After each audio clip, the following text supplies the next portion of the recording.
सर्वेश्वरं रत्नैर्मण्डित शीर्षशुभ्रमुक्तं श्वेतांबरे शोभितं मुक्तामाल्यविभूषितं च ईर्ध्यं सिंहासने संस्थितं भक्तानां भरतं प्रसन्नवदनं श्री सतगुरुं नौम्यहं श्री गुरुं नौम्यहं बंदो चरण सरोज गुरु मुद मंगलागार जेहि सेवत नर होते हैं भव सागर से पार भव सागर से पार।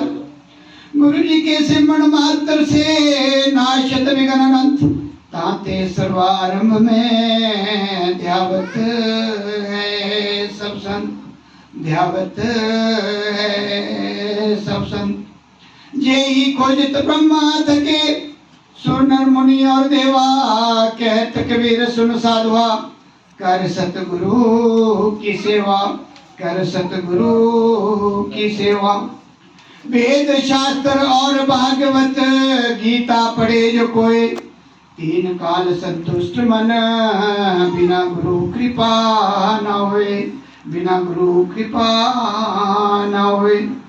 राम कृष्ण से को बड़ा तीनों तो गुरु की न तीन लोक के वेदनी सतगुरु आगे अधीन सतगुरु आगे अधीन। ब्रह्मानंदम परम सुखदम केवलम ज्ञान मूर्ति द्वंद्वातीतम गगन सदृशम तत्त्वमस्यादिलक्ष्यम एकम नित्यम विमलमचलम सर्वदिशाक्षी भूतम भावातीतम त्रिगुणरहितम सद्गुरुं तां नमामि सद्गुरुं तां नमामि। सब धरती कागज करूं लेखनी सब बन राय सात समुद्र मसी करूं गुरु गुरु लिखा न जाए गुरु गुरु लिखा न जाए। गुरु ब्रह्मा गुरु विष्णु गुरुर्देवो महेश्वरा गुरुर साक्षात् परम ब्रह्म तस्मै श्री गुरुवे नमः तस्मै श्री गुरुवे नमः। तुमेव माता च पिता तुमेव बंधु च सखा तुमेव विद्या द्रविणं तुमेव सर्वं मम देव देव। बोलिए जयकारा बोलो मेरे श्री सद्गुरु महाराज की जय।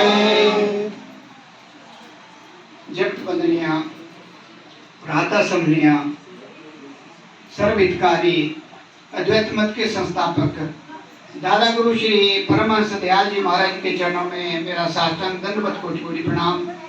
सभी के हृदय सम्राट नंगली निवासी सदगुरु भगवान जी के चरणों में साष्टांग दंडवत कोटि कोटि प्रणाम। अम्बाला वाले सदगुरु महाराज जी के चरणों में साष्टांग दंडवत कोटि कोटि प्रणाम। और जितना भी संतन समाज है सभी के चरणों में साष्टांग दंडवत कोटि कोटि प्रणाम। आज इस भांजनी गांव में भीम जी और उनकी सहपत्नी अनीता जी ने एक सैलाब सा लाया है और ऐसा ही सैलाब आगे चलता रहना चाहिए क्योंकि ये जो जीवन है ये अनमोल है और इसकी जो हमें समझ मिलती है वो केवल सत्संग में मिलती है। बाकी जगह आप जितने मर्जी डेक बजा लो गीता गा लो जगराते करा लो पाठ करा लो सप्ताह करा लो जो सत्य का ज्ञान है वो केवल सत्संग में मिलेगा महापुरुषों की चरण क्षण में मिलेगा। बाकी दुनिया में कोई ऐसी जगह नहीं है जहाँ से हमें ये रास्ता मिलेगा।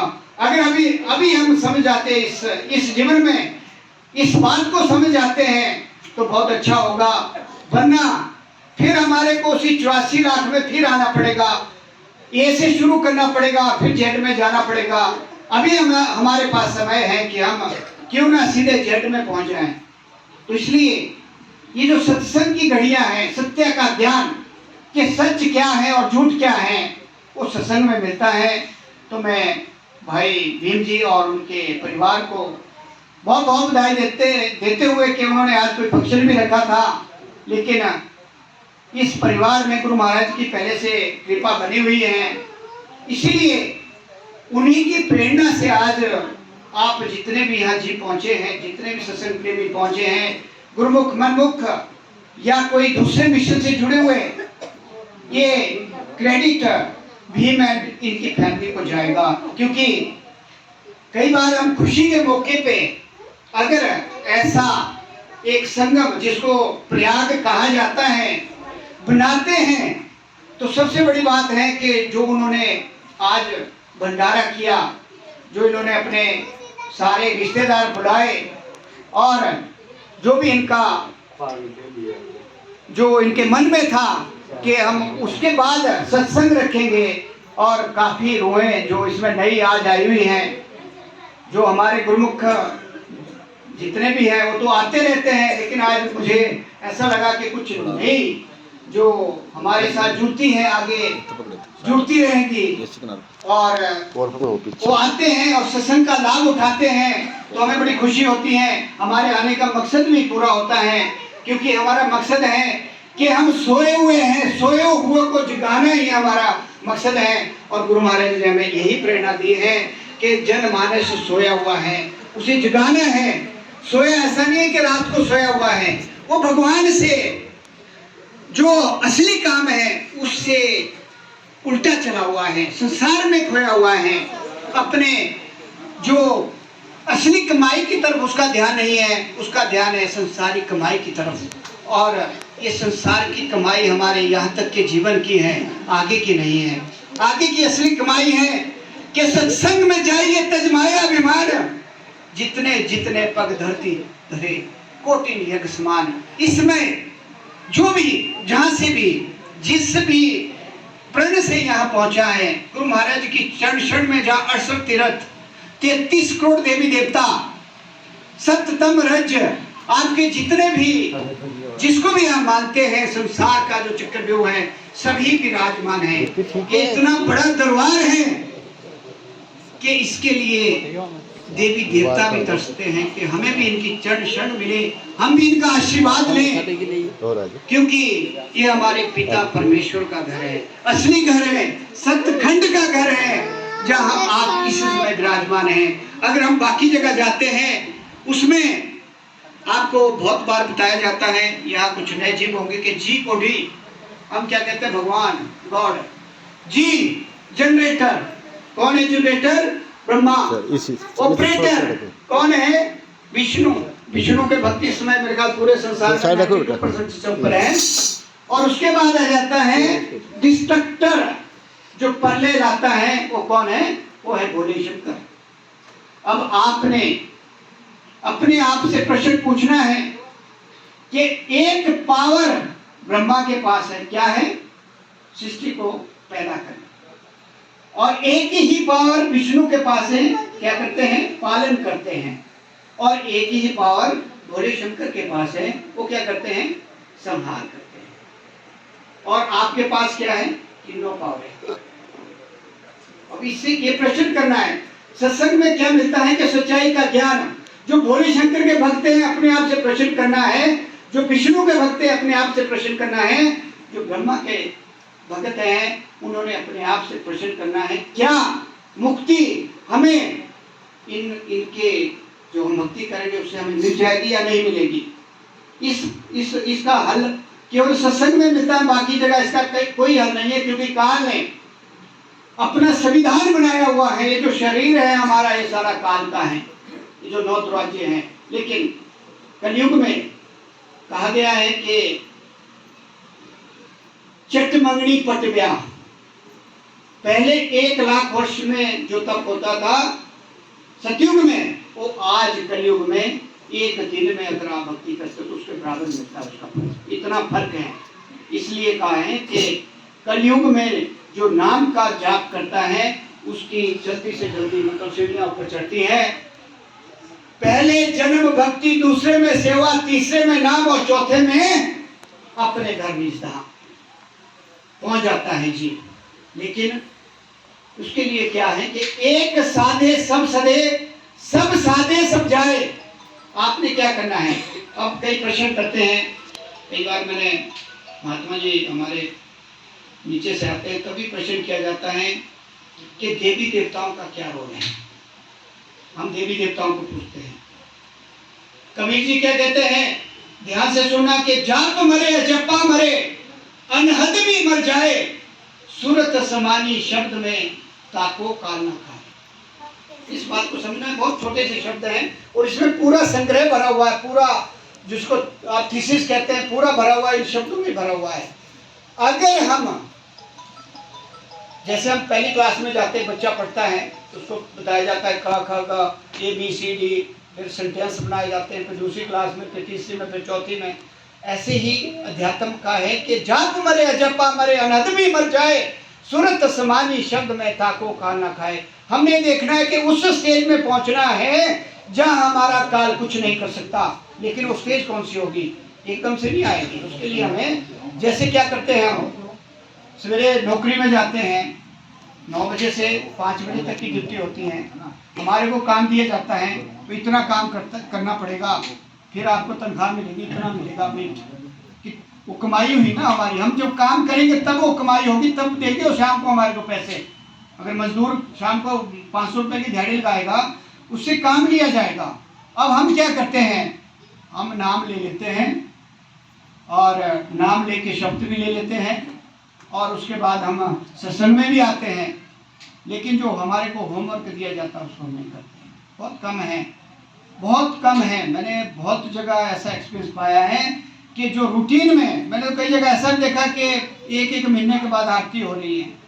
अब आप 1 महीना बाद अगर ये रोटी आप डेली मान लो 1 महीना बाद खाते हो तो आपका शरीर तो खत्म हो गया। तो इसलिए इस बात को समझना है कि जो मैंने अभी कहा ना, जीओडी जाप, जाप क्या है, ओम नमो शिवाय, सतनाम, वाहेगुरु, जो आप मालाएं करते हैं, ये सब क्या है, जाप है। ये एक सीमित दायरा है, पुण्य बनेंगे। पुण्य क्या है, 5 स्टार होटल में जैसे हम पूंजी रखते हैं ना, एटीएम वगैरह हमारा चलता है, हमने इकट्ठी करके जो बचता है हम उसमें डाल देते हैं बैंक में, वो पूंजी बन गई पुण्य। जो आप ये करते हैं ये पुण्य बनेंगे। ऐसा नहीं है कि इससे फायदा नहीं होगा, लेकिन ये कौन सी क्लास है, पहली स्टेज है जाप। जितना मुंह से जपा जाएगा उसको कहते हैं जाप। कोई भी मंत्र, कोई भी माला, आपको कोई भी नामदान किसी ने भी दिया हो, वो सारा पहली क्लास है। अगर आपने पहली क्लास में रहना, इसमें आपके इस जीवन का तो फायदा होगा, सब कुछ मिलेगा, लेकिन आगे का रास्ता आपका बंद हो जाएगा। क्योंकि कहा है कि गुरु के बिना गति नहीं है। ये हमारे श्रीमद् भागवत गीता में लिखा हुआ है। श्री कृष्ण महाराज जी और कृष्ण महाराज जी का संवाद है, आपने पढ़ना होगा तो गर्भ गीता में उसका बहुत बड़ा लंबा चौड़ा दिया हुआ है कि गुरु दीक्षा क्या होती है और गुरु दीक्षा के बाद आपको कितना लाभ होता है और गुरु क्या होता है। कल हमारा गुरु पर्व है। मैं सबको अभी से लाख लाख बधाई देते हुए कि कल हमारा गुरु पर्व है।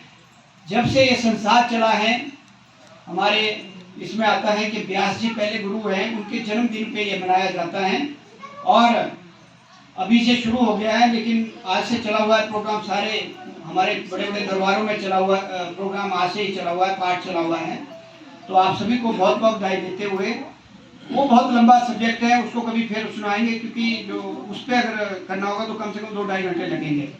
पर इसको हम मनाते हैं व्यास जी, जिन्होंने 18 पुराण लिखे, जिन्होंने वेदांत लिखे, जिन्होंने महाभारत लिखी, उसी से जुड़ा हुआ है और उन्हीं के संदर्भ में जो है गुरु पर्व हमारा मनाया जाता है, जो हम कल मसेवाल में मनाने जा रहे हैं।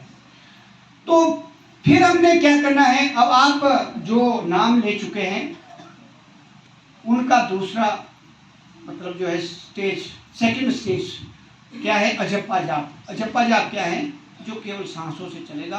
गुरु महाराज ने बड़ी कृपा की हुई है कि 9 दरवाजे छोड़ के उन्होंने 10वें दरवाजे की चाबी हमें दी हुई है, जो यहाँ से ऊपर चलेगा, त्रिकुटी से ऊपर को जाएगा। जब हम ऊपर की सैर करेंगे, जिसको त्रिनेत्र कहते हैं, वहां से आगे जाना शुरू करेंगे उस विधि के द्वारा, गुरु द्वारा दीक्षित उस नाम के द्वारा आगे चलेंगे, तो आगे की स्टेजें हैं ब्रह्मांड। ब्रह्मांड में क्या होगा, जितने देवी देवता जो आप बाहर पूज रहे हैं उनके दर्शन आप कर सकते हैं बड़े आराम से। माता भी मिलेंगे, हनुमान जी भी मिलेंगे, भोले शंकर भी मिलेंगे, अपने गणपति भी मिलेंगे, सब मिलेंगे वहां। लेकिन जाना पड़ेगा, ढूंढना पड़ेगा। बिना ढूंढे, बिना कमाई से नहीं जाया जाएगा। जैसे मैं कह रहा हूँ कि एक मजदूर को अगर 500 रुपये शाम को या 700 या 900 रुपये दिहाड़ी दी जाती है, उसको सारा दिन काम करना पड़ता है, फिर प्रैक्टिकल बनता है। इसी तरह जैसे हम पहली क्लास में चले थे, हमें गुरु महाराज ने, उन्हीं देवी देवताओं ने हमें आज्ञा दी कि आप अगली सीढ़ी में जाइए, क्योंकि आपने हमारे को पूरा कर लिया है। तो फिर हमारे को आज्ञा मिलती है, फिर हमारे को नाम मिलता है, जो आप सभी को मिला है, जिस जिसको भी मिला है। तो उसका क्या है कि उस दिन से नया जन्म होता है। पहला जन्म उसका वो पुण्य में ही चला गया। पुण्य क्या होंगे कि जब हम जाते हैं, जो मनमुख जाता है उसका, जब यहाँ से जैसे ही हमारी बॉडी मतलब छूटती है तो हमारा सूक्ष्म शरीर चलता है। जब हमें रास्ते में पानी की जरूरत पड़ती है तो एक गिलास के लिए हमें पुण्य देने पड़ते हैं, नहीं तो जो दूध होते हैं वो देते नहीं पानी, क्योंकि चलना तो पड़ेगा। ये तो बोलने की बात है। सूक्ष्म शरीर को भी वैसे ही काम करना पड़ेगा जैसे यहाँ कर रहे हैं हम। और फिर आगे हमारे को भूख भी लगेगी, जब पर्वत उन्होंने चढ़ाना, साथ में पनिशमेंटें मिलनी है जैसे हमने कर्म किए हुए हैं। तो फिर हमारे को भूख लगेगी, हम बोलेंगे भाई रोटी लाओ, तब चल पाएंगे। तो वहाँ पुण्य हमारे को देने पड़ेंगे। पहली क्लास की बात कर रहा हूँ, जो पहली स्टेज में ही रहते हैं, ध्यान रहे इस चीज का। तो फिर हम आगे जाएंगे, जब तक हम धर्मराज की कचहरी में पहुंचेंगे तब तक वो पुण्य जो है क्षीण हो जाएंगे, थोड़े बहुत बचेंगे भी। थोड़ी देर के लिए आपको मान लो स्वर्ग मिल भी गया, जैसे ही हमारा एटीएम में पैसा खत्म होता है तो बंद कर देता है, वो बोलता है नहीं भैया अंदर जाइए आप वापस। वहाँ भी ऐसा ही होता है। फिर हम फिर वहीं आ जाएंगे 84 में। फिर फायदा क्या हुआ ये पहली क्लास में रहने का? कहने का मेरा मतलब है कि पहली क्लास से दूसरी में जाना है। अजप्पा जाप जो सांसों से चलता है, गुरु महाराज जी कहते हैं हमारे कि 24 घंटे आप काम करिए। यहाँ पाँव से रास्ता चले सूरत हो भगवान में, हाथ तो हो काम में, दिल रहे ध्यान में। राखो तुम भगवान से मतलब, करो काम दुनिया का, रहो दुनिया में, छोड़ो आराम दुनिया का। हमने ये स्टेज बनानी है। क्या है? कबीर जी क्या करते थे? वो काटते थे, सूत काटते थे, अपना कार्य करते थे, उसी से गुजारा करते थे।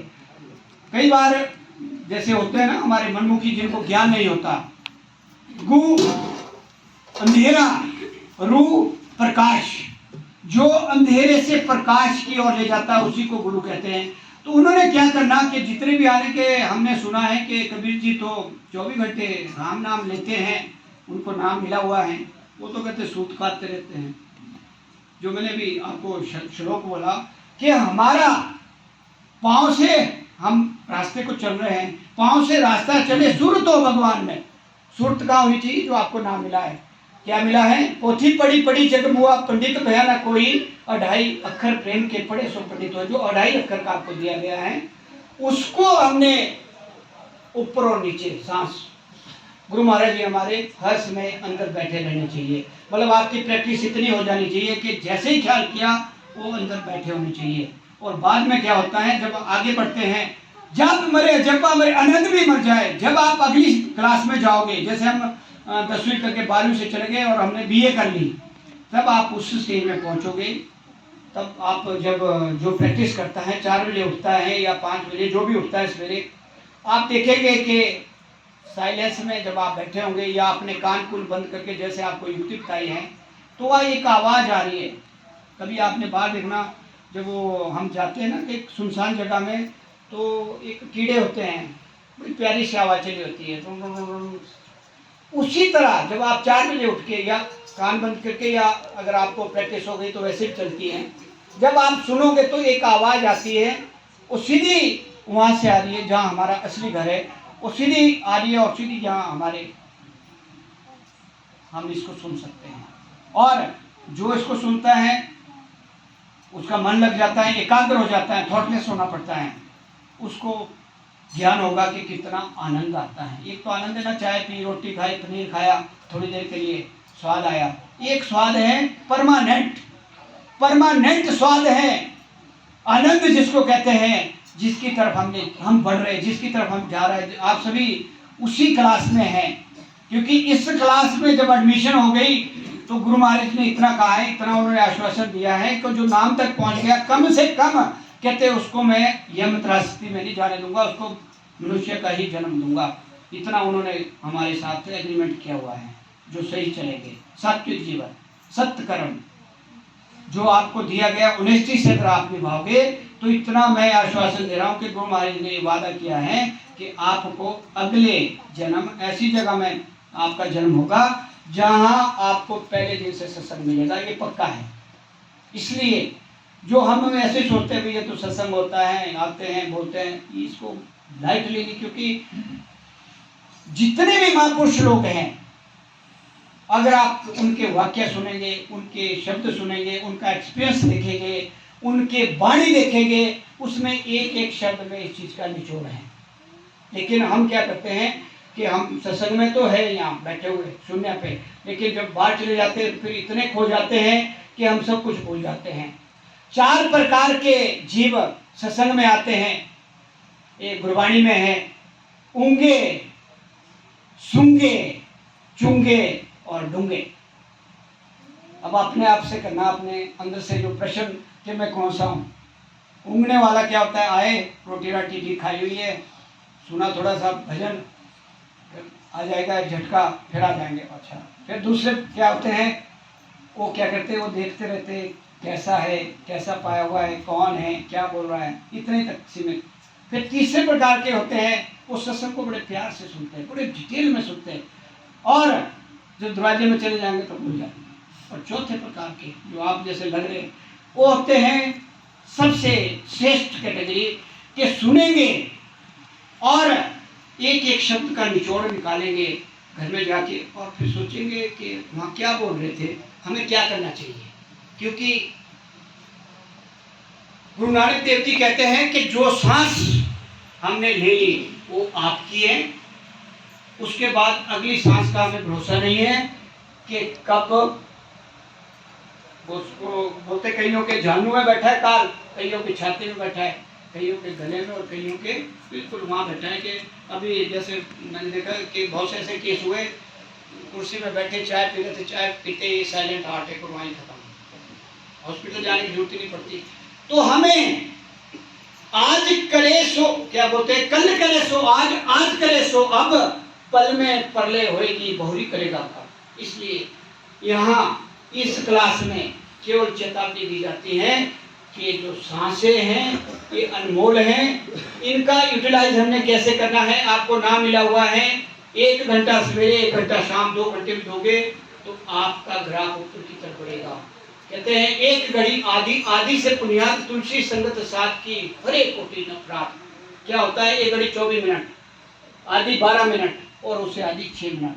अब नाम का मैंने बताया हुआ है कि जब सांस ऊपर जावे 3.5 करोड़ रोम, आपके सभी के जीव, जितने जीव यहाँ बैठे हैं, हमारे ये जो बाल होते हैं इसको रोम कहते हैं। 3.5 करोड़ हर जीव में है, 3.5 करोड़ रोम। जब सांस ऊपर को जाती है तो ये खिल जाते हैं। जैसे आपने हरि को देखा होगा, जिन्होंने पृथ्वी को उठाया दिखाया ना, वो सांप के आगे मुंह दिखाया हुआ है। कभी इसमें आपने कभी मंथन करना कि कौन सा वो जो बाहर आ रही है आवाज, वो भी वही है जो कबीर जी का नाम है। उसी से सारा जो दूसरा मत है, हमारा मत नहीं है वो, हमारा मत तो ये है कि हमारे अंदर हैं और हमारे को विधि बताई है, हमने 10वां दरवाजा खोलना है और अंदर जाना है। बाहर सब मिथ्या है, संसार केवल दिखावा है। जो आंखों से दिख रहा है वो सब झूठ है, जितना हमारा रिलेशन है सब झूठ है। हम केवल एक रोल अदा करने आए हुए हैं। अभी एक छोटा सा टाइम है, छोट हो गया अब टाइम का थोड़ा, नहीं तो मैं आपको भी परिवार के बारे में एक, फिर अगली बार में आपने सत्संग हर हफ्ते होता है, मेरे को याद आ रहा था, जिसमें हम परिवार को समझते कि अपने हैं पर कोई नहीं है। बार बार कहता हूँ कि पत्नी दरवाजे तक, दीवार तक, ये जो सारा समाज है शमशान घाट तक, बेटा बेटी अग्निदान तक, उसके बाद कौन साथी है, ये आपने अपने आप से करना है। उसके लिए है कि ये सत्संग, गुरु महाराज जी जिसको आप मानते हैं वही हमारा सहायक होगा आगे, और वही हमें रास्ता बताएगा अपने घर जाने का। अगर हम इसी में खो रहे हैं तो फिर हमारे को 84 12 करोड़ 40 लाख वर्ष तो कम से कम जाना पड़ेगा। अगर हम पर्वत में चले जाते हैं तो पल्ले तक, अगर बड़ वृक्ष में हमारी कई हो जाती हैं, हो जाता है ना, कई बार चले जाते हैं, हमने कुछ कर्म ऐसे किए होते हैं, तो फिर गए हम पल्ले तक। पेड़ों की आपने देखी है, शाम की अभी 3.5 करोड़ वर्ष है, अगर हम ऐसे भटके तो फिर गए। इसलिए हमें हर सांस को, एक एक सांस की वैल्यू को समझना है और उसे गुरु महाराज के चरण शरण में कम से कम 2 घंटे, 24 घंटे में 2 घंटे कुछ भी नहीं होते, सबने अपने लिए निकालने, क्योंकि वही आपकी असली कमाई होगी। बाकी जितनी हम संसार को अरबपति बन जाए, खरबपति बन जाए, वो कुछ भी नहीं, एक सुई भी नहीं जाएगी। सिकंदर जैसे, सिकंदर ने हाथ क्यों नीचे डाले थे, मुर्दे से भी उसने पैसे निकाल लिए, लेकिन जब संतों की शरण में गया, जब सारे उसने बुलाया, माँ बाप को बुलाया, अपने मंत्रियों को बुलाया, अपनी सेना को बुलाया कि मुझे इस बीमारी से कोई राहत देंगे, सबने हाथ खड़े कर दिए कि मौत का हमारे पास, किसी के पास कोई इलाज नहीं। दुनिया के वैद्य बुलाए, फिर उसको लगा कि अरे मैंने क्या किया पूरा जीवन। फिर कहा था उसने कि जब मैं जाऊंगा मेरी अर्थी को सारे घुमाना पूरे राज्य में, मेरे हाथ खाली रखना, कि सिकंदर जैसा बादशाह पूरे संसार को जीतने वाला खाली हाथ जा रहा है। इसलिए हमें इस बात को समझना है कि सब कुछ करना है। हमारे गुरु महाराज ने किसी को कुछ नहीं, ये नहीं रोका है कि आपने देवी देवता नहीं पूजने, आपने काम नहीं करना, सब कुछ करना है। लेकिन सबसे पहला काम है 2 घंटे गुरु महाराज की चरण में नाम का जाप। बाकी आप जो मर्जी करो, मैं नहीं कहता, आप जो मंदिरों में जाते हैं मंदिर में जाइए, आप जो जो मानते हैं उसको मानिए, लेकिन अंदर हमारे केवल इनकी ज्योति रहनी चाहिए। और तब आपको ना ग्रह, ना आपको ये जो 9 ग्रहों का फर्क है या कुछ और चीजें जो है, ये कोई भी चीज मैंने ऐसा अनुभव किया है कि उनका कोई असर नहीं होता।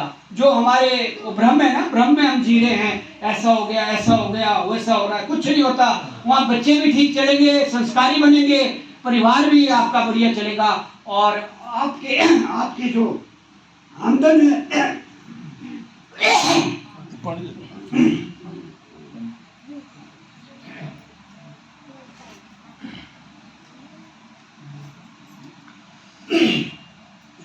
उसमें भी बरकत होगी, जो आमदन आती है। तो मैं ज्यादा समय ना लेता हुआ मैं आपसे माफी चाहता हूँ, और सभी से यही उम्मीद करूंगा कि जो मैंने शब्द निकाले गुरु महाराज की आज्ञा है, उन्हीं की आज्ञा, उन्हीं का संदेश है, और आप सभी पे वो कृपा बनाए, आपके जैसे भीम जी ने रखा उनके घर में बरकत दें, और इसी तरह ये लाभ चलता रहना चाहिए। जहाँ भी सत्संग होता है उसमें जाइए, वहाँ कोई भी आ जाए उसका पूरा लाभ उठाएं, ये हमारी असली कमाई होगी और आगे का रास्ता बनेगा। तो बोलिए जयकारा, बोलो मेरे श्री सतगुरु महाराज की जय, बोलो श्री परमहंस दयाल जी महाराज की जय।